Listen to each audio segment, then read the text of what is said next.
Okay, very good morning to everybody. We're going to get started here. Welcome to another Fpwebinar.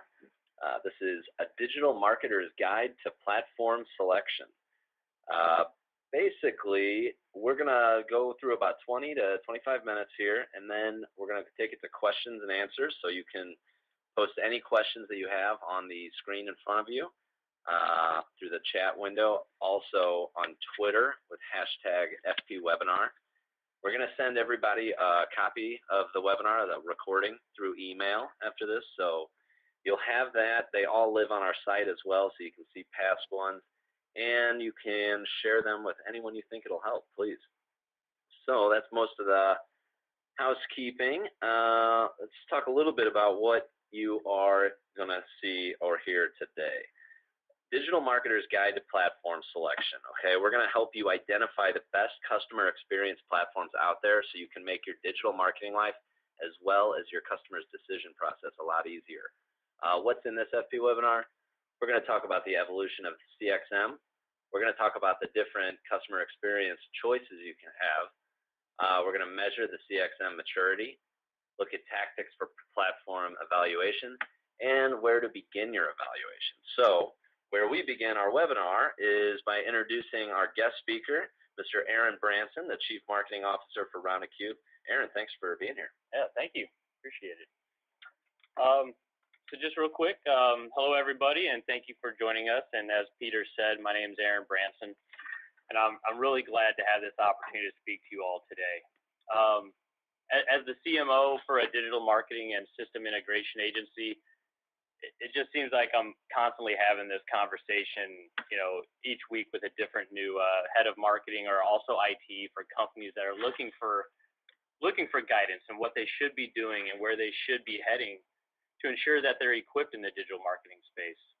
So this is exciting for me to have this opportunity to kind of boil this topic down and provide a recommended approach to answer some of those types of questions.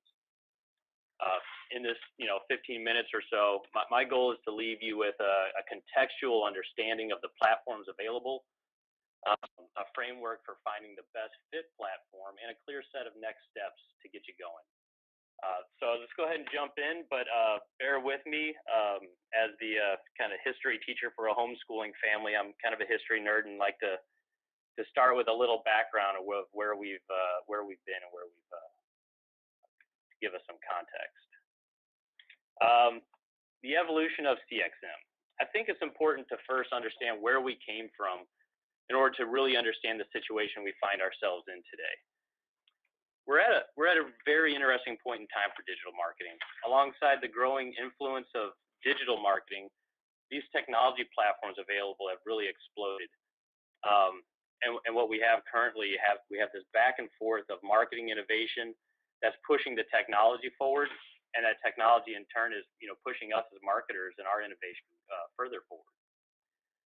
So today we have this concept of a marketing technology platform called a customer experience management platform, and it comes equipped with many acronyms as things do nowadays: CEM, CXM, as you see on the screen here, or sometimes just XM. But essentially, this category of marketing technology is the result of the growth and maturity of another system, the Web Content Management System, which also has its couple acronyms, WCM or CMS, you may have heard. So basically, 10 years ago or so, we had a separate system for each discrete marketing effort, the CMS to manage the website being one of them. And approximately 5 years ago, we reached a stage where the more advanced CMS tools began incorporating some key digital functions related to but separate from the website, such as social media, email marketing, and some analytics as well. The CMS became this kind of integration hub of several separate systems. And today in 2015, as you can see, our Lego man is fully functional now. Many of these CMS platforms have grown to encompass so much more than simply the websites that this new category of customer experience management has been created. So why is all this background important? I feel, to make sure you can recognize what's out there in the marketplace and have accurate expectations of these platforms.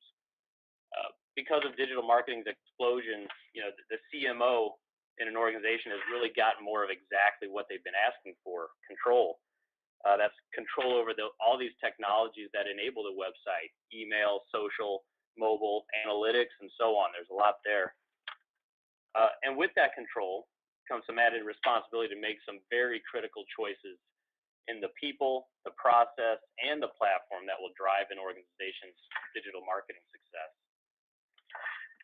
So for today, we're just going to tackle that last P I mentioned, platform, and get you started, get you a starting point in the big job of evaluating and selecting the digital marketing platform that's right for your organization. So from the basic CMS to the more robust CXM, we now have a ton of choices. Research firm Digital Clarity Group, for example, states there are over 2,000 vendors in this space today. These platforms cover the full spectrum, ranging from the traditional CMS to this new category of CXM and hybrids in between. What you see here on the screen is just a sampling of some of the more well-known vendors out there. I gathered this sampling using the Gartner Magic Quadrant report, and then I also sprinkled in some other well-known vendors that aren't quite big enough to make Gartner's list. And so I have these laid out left to right, correlating where they fall in the spectrum of leaning toward the CMS side of things or to this new CXM category. For instance, traditional CMSs like Umbraco. There's more marketing feature-rich systems like Kentico, and then there's full-blown CXM platforms like Sitecore. And just a quick disclaimer, there's no exact science to how this is precisely laid out here on the screen. Everyone may have different opinions about these platforms. This is just my experience and my opinion. Another thing to keep in mind when considering these platforms is integrations with other systems that make up the total marketing ecosystem. Keep in mind your CRM, like Salesforce or Dynamics, e-commerce platforms like Insight Commerce, Magento, and also there's a various set of ERP systems and product information management systems out there that every company's got a different combination of. But what systems you have currently in place and also that you plan to integrate with, these will also influence which of these systems is going to be right for you.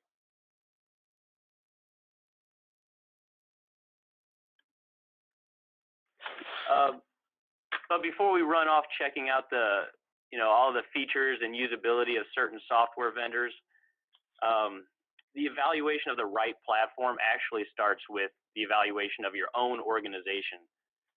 Granted, we're talking about platform, and we don't have time to delve into people and process.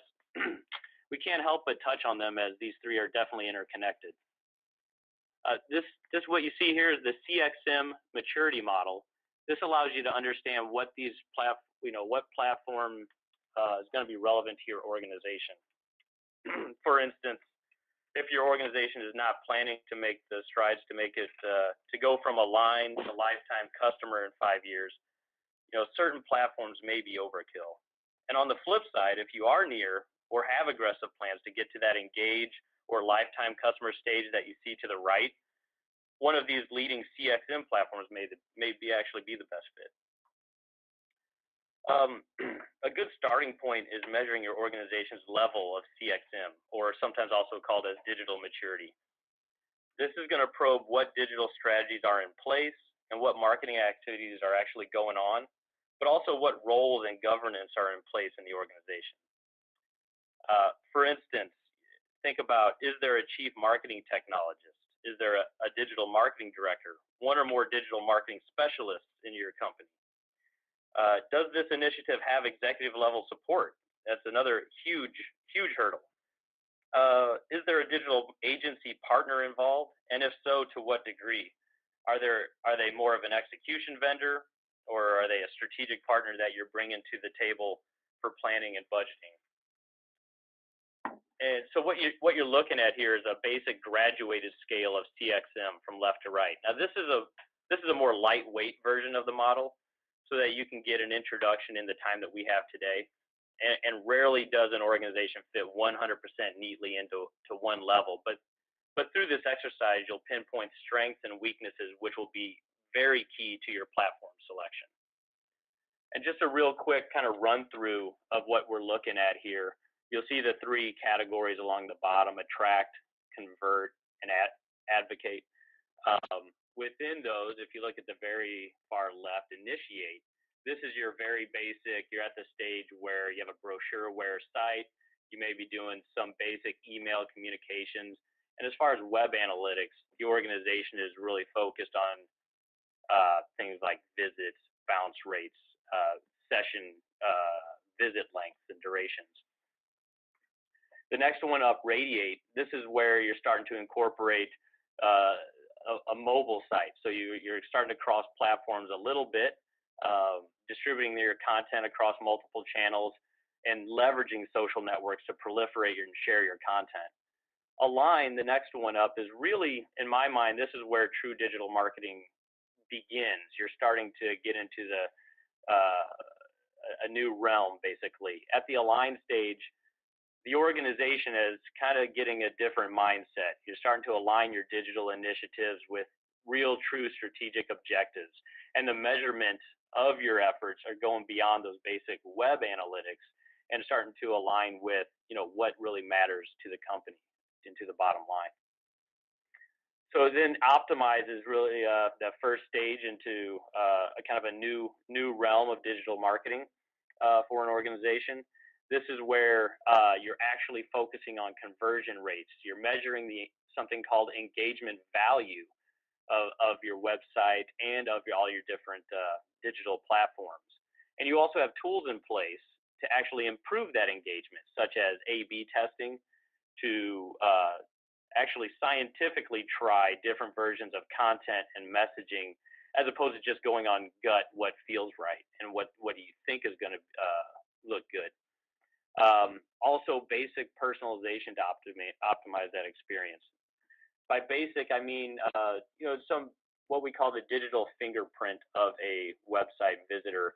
Where did they come from? What keyword search brought them here? Geographically, based on their IP, where are they located? And using those conditions to serve up more relevant content. At the next level, at nurture, this is where the organization can start to build more intelligence, and we have predictive personalization. So no longer, well, in addition to that basic personalization, adding another layer of intelligence where, based on the user's behavior in the site, how they've engaged with you through other channels via email, social, you can start to personalize their experience there as well based on those conditions. And that is the point where also you can introduce trigger-based dialogue. So if the user has abandoned a cart, they put products in the cart, you can trigger a wait time, fire off an email to remind them to re-engage, and also use the personalization components of the website to promote a more relevant message based on their unique situation. And then the last two stages, this is where it's really coming together. At the engage stage, the important fact here is this data infrastructure, connecting all the online and offline customer touch points. So this includes not just the website, not just social, but also the call center, for an example. Bringing all these customer interactions into one data center that you guys can see the 360 view of that client or customer or lead in some cases as well, and engage with them more intelligently. So this personalized experience becomes more mature as we move up through these stages. And this is also the point where we like to discuss CRM workflow automation, because ideally, as we improve this engagement, we're improving leads by volume and opportunities, and we need to start making sure the internal sales and marketing team are more efficient to handle this load. And then we get to the top lifetime customer. This is where everything is really tied together. And also, this is where we can also add the print world as well, where the platform is not only managing the digital, but also the traditional print media as well. This really gives you, a full 360 view of the customer, and also personalize that print experience as well. So again, before worrying about the various platforms and the vendors that we looked at on the previous slide, this is where I recommend you start. Look inward, evaluate your organization's digital maturity level, and then from there define a roadmap of where you want to go. And if this is something you guys need assistance with, I love talking about this and helping companies. We can take this offline anytime. All right. So after stepping back and looking at the CXM maturity level and the strategies, it's time to get more tactical in terms of evaluating these platforms. So first of all, we have to narrow that field of 2,000 vendors down to something you can reasonably work with. These 5 factors can help you narrow the field down and eliminate those that are irrelevant to your organization. So looking at number 1, function. This will harken back to the results of your digital maturity assessment. Did you find that your organization is in the market for a CMS at this point, or that they're clearly looking at the CXM end? Next, the technology stack. Within your organization, IT may have standardized on a specific stack to lower maintenance costs and for various reasons. Or if you plan to develop or support the platform in-house, what technology stack is your organization experienced with? For instance, if you have a team of .NET developers, a Java or PHP platform is not going to make much sense. Then consider number 3 on the list, infrastructure. Do you aim to host this platform on-premise with your own servers, outsource the hosting, or perhaps you're looking at a software as a service model as well? And now the next one on that list, number 4, it's really only on the list because it's an unfortunate reality in my mind. There are several myths that fuel the fight between open source and commercial, and as a result, some organizations may just have a mandate to only use one or the other. If I had it my way, this factor would not even be on the list, or it would at most play a small factor. But if the reality is that this is a factor for your organization, you have to play the hand that you're dealt. Lastly, so if you've gone through those 4, you should be narrowing down the field pretty well. But if you still have more platforms than you would like in your pool, you can refer to research publications like Gartner, or Digital Clarity Group is another, as a means to qualify the vendors that make your short list.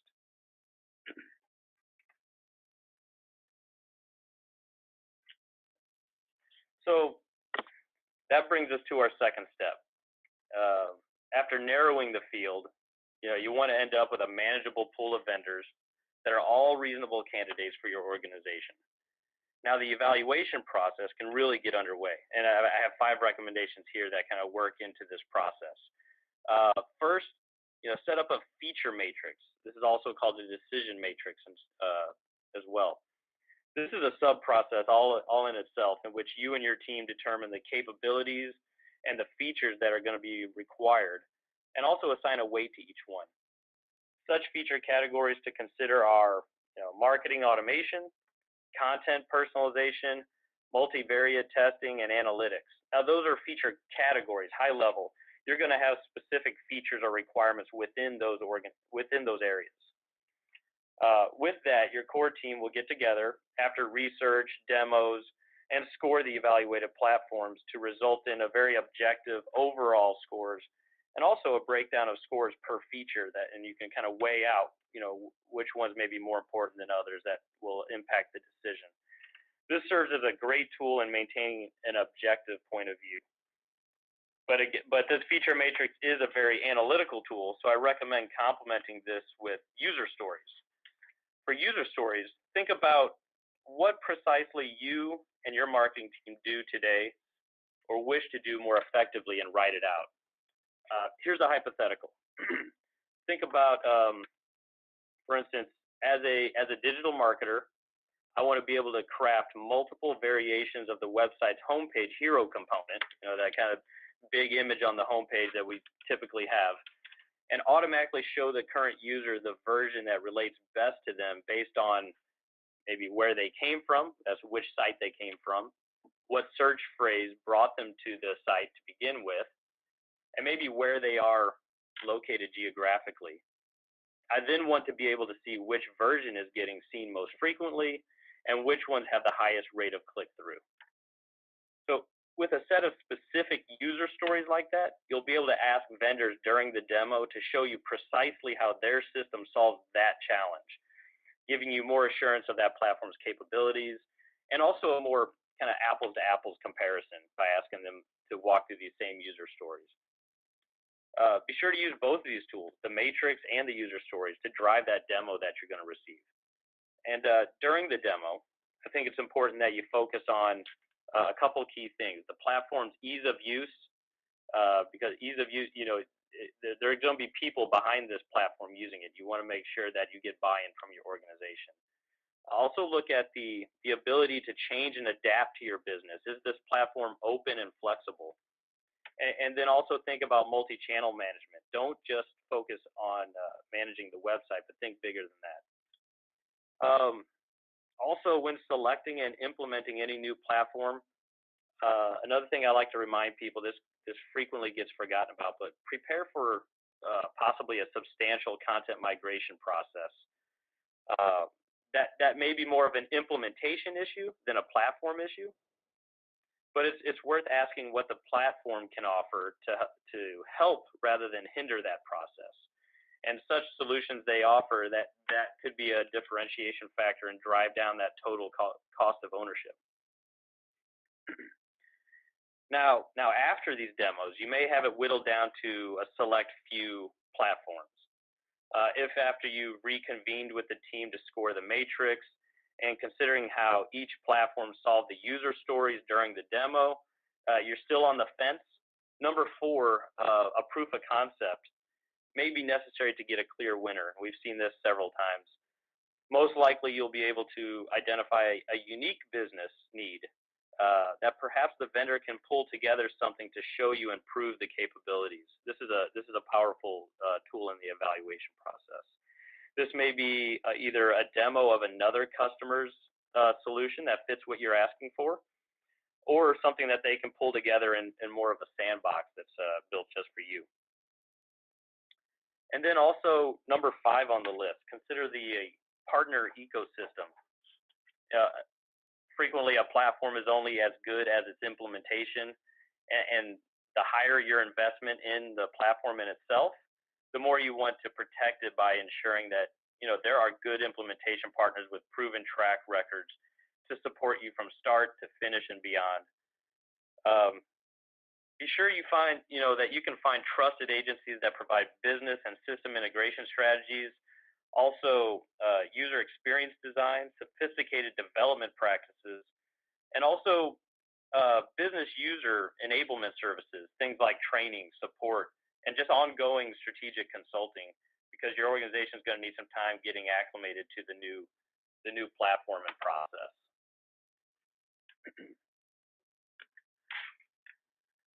So with all that, where to begin? How do you get there? And do you even know exactly where you're going yet? That last question is actually the first one to answer. I encourage you to think strategic before tactical, as we kind of discussed here. You first need to understand where your organization is today in the CXM maturity model, and shape a roadmap to define where you want to be. And then at that tactical level, use these platform questions to end up with a short list of relevant, well-matched platforms that you can begin evaluating.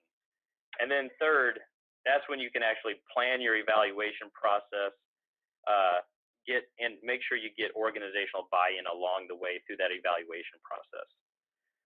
This first step of evaluating your organization is one thing. Like I said, this is something I kind of do on a daily, weekly basis with other organizations. I'd be happy to help anyone out with. If you're interested, I invite you to just reach out, schedule some time to discuss this. We can start by conducting a brief CXM maturity model survey of your organization, and then also provide a recommended roadmap to get you where you need to be. That's a wrap. That's everything I have. Thank you for your time. I hope this This three-part framework will help give you some guidance in just getting started, making the right choice in the digital marketing platform for your organization. It's a big investment, and it's something that hopefully will, if you make the right choice, it'll be a good fit for years to come, years to grow with. I think we have some time for some questions before we go. Yeah, thank you so much, Aaron. Appreciate that. I do have a couple of questions while Brianna picks a random winner for our Windows 8 Pro. What did you mean about the myths about open source and commercial platforms? Well, we run into that, quite a bit. Usually it comes across in the typical RFP process. Platform must be open source or the other way around. And when we get down to the heart of the matter and we ask why does it need to be open source, is typically the direction it goes. And really what they're looking for is flexibility, the ability to customize that platform, and basically any platform worth its weight in what it's doing. They're all built to be customizable, and typically the organization is not looking to customize the core functionality of the platform itself, but be able to customize it to meet their business's needs, and that's what they all do, is what we find out. Sure. In your experience, has implementing personalization on a website improved the conversion, or do you just find that it's kind of creepy? It can do both. And yeah, personalization strategy is another topic that can be discussed. That might be another webinar topic. Sure, actually. If you do it wrong, it could be creepy. If you're using it to say, message on the homepage, hey, we noticed this is your third time on the site. Why haven't you bought X, Y, and Z yet? That could be creepy. Yeah. But if you're using it to notice that a user has been on the site for X amount of minutes, or they've seemed to be, the click pattern doesn't seem to be getting them to the conversion, highlighting maybe your support services or the FAQ section of the site, something subtle but intelligent, but is going to end up getting them to whatever that design conversion is, then that's going to increase the conversion rates. Sure. Well, thank you. That is all the questions that I'm seeing at the moment, though. If you come up with a question later, obviously feel free to send that along to us. We'll take that offline. Not a problem. We do have a winner, and I'm going to announce that in a second. I did want to remind you as you leave that you'll be given a survey as you exit, and we'd love you to fill that out so we know what you guys are interested in having covered in the future. Also, when you receive this webinar in your email, please feel free to send this along to whoever you think it might help. Our winner for the Windows 8 Pro is Olivia DePriest. So thank you very much for attending, Olivia, and I hope you enjoy that. Other than that, thank you so much, Aaron. Really appreciate it. Thanks to you. Thanks to Round the Cube for releasing you today to us. And yeah, thanks everybody else for attending. Really appreciate it. Aaron, anything else to say? No, thanks for your time, everybody. I'm glad we had this opportunity to talk about this topic. I think it's something that's trending and very, very important. A lot of organizations are trying to make sure they go down the right route. Excellent. Well, thank you all.